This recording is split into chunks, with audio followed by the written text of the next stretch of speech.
Sa South Korea, dumadaan ang sasakyang yan nang biglang nagkaroon ng malakas na pagsabog. Nawasak ang ilang bahay, simbahan at sasakyan. Di bababa sa 15 ang nasugatan. Ayon sa Air Force ng South Korea, 8 bomba ang aksidenteng naibagsak ng 2 nilang jet na kasama sa live fire exercises. Nagkamali raw kasi ng coordinates ang kanilang piloto. Humingi sila ng tawad at umaasa raw sila sa agarang paggaling ng mga nasaktan. Nanawagan naman ang mga residente na itigil na ang military exercises.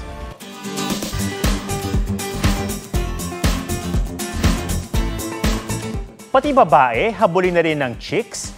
Literal na mga manok na yan ang tumabi sa isang babae.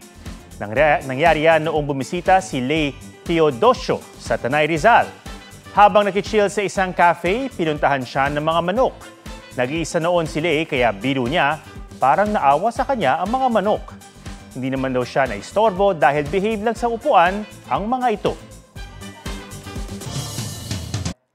Huwag magpahuli sa mga balitang dapat niyong malaman.